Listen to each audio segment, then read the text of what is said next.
Moi, il y a plein de choses que je comprends aujourd'hui que je ne comprenais pas hier. Hein. Mais au moins, c'est vrai, ces principes, on les avait déjà compris depuis longtemps. C'était au nom de l'amour. Parce qu'en fait, l'amour, quand on s'aime vraiment, je dis bien quand on s'aime vraiment, pas quand on prétend s'aimer, mais quand on s'aime vraiment, il y a des choses qu'on fait naturellement. Hein. L'amour nous enseigne beaucoup de choses. Hein. Ou bien, vous n'êtes pas d'accord avec ça? C'est quand on s'aime vraiment, qu'on prend le temps de discuter, de causer. C'est-à-dire que si vous ne faites pas ça dès le départ, mais c'est rien, on le fait ça plus tard. On se rattrape après, 1 an après le mariage, 2 ans après le mariage, en fonction de ce qu'on comprend. On dit, ah mais tu sais, là, moi j'ai mieux compris telle chose, etc. Je voudrais qu'on parle un peu de nos projets. Ça, c'est quand on s'aime. Mais si tu dois te battre pour essayer de rafistoler, rattraper ça, non, tu n'as pas de problème à aller parler à quelqu'un. Je me sens frustré. J'ai l'impression que ma vie n'avance pas. J'avais des projets, j'ai des rêves que je n'arrive pas à mettre en œuvre. Je voudrais qu'on parle parce que j'ai envie de me réaliser moi aussi. Et le mari qui aime sa femme va dire, c'est normal. On en parle. Tu vois, non? C'est normal ça. Non, il faut le faire. Ne vis pas comme quelqu'un qui est frustré tout le temps. Non, pas du tout.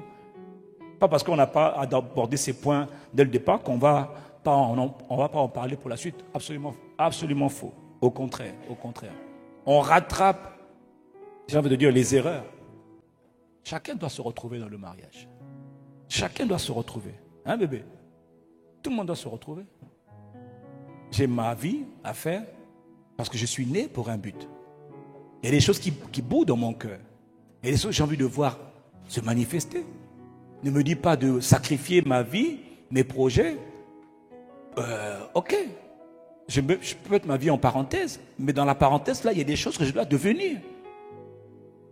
En parenthèse, les amis, n'oubliez pas, quand on paraîtra dans le ciel, pour ceux qui seront sauvés, devant Dieu, sachez une chose, hein, chacun aura à rendre compte à Dieu pour lui-même. N'oubliez jamais ça. On ne rendra pas compte comme couple. On ne paraîtra pas devant Dieu. Yves et Abby. Non, Abby seul. Chacun paraîtra devant Dieu. Rendra compte pour lui-même. Quelqu'un dit Amen. Ça, c'est très important de le comprendre. Donc, si madame, Dieu t'avait appelé à faire telle chose que tu n'as pas fait quand tu étais sur la terre, c'est ta responsabilité. Si monsieur, tu n'as pas fait telle chose quand tu étais sur la terre, c'est ta responsabilité. Ne dis pas, non, mon mari m'en a empêché. C'est toi qui es responsable. Il fallait faire ce pourquoi je t'avais appelé. J'ai mis des fardeaux en toi, j'ai mis des rêves en toi, j'ai mis des projets en toi. Qu'as-tu fait? Voilà. Amen, amen. Enfin, je rajoutais quelque chose. En fait, ce côté-là, c'est que je remarque que souvent les femmes, comme on dit, comme la Bible dit que la femme est soumise à l'homme, donc la femme doit épouser la vision de l'homme.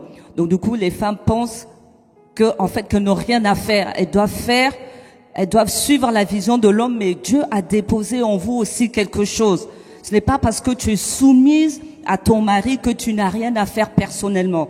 Il faut vraiment le comprendre. Souvent, les femmes, elles mettent leur vie entre parenthèses. Non, je veux seulement aider mon mari. Moi, j'ai rien à faire. Tout ce que j'ai à faire, c'est l'aider à accomplir la vision. Non, toi aussi, Dieu a déposé quelque chose en toi. Tu es soumise, tu l'aides à accomplir la vision, mais Dieu a déposé aussi quelque chose en toi. Comme dit le pasteur, devant Dieu, tu vas apparaître et Dieu va te dire, j'ai déposé ça.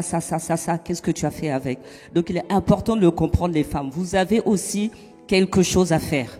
Est-ce qu'on est d'accord avec ça?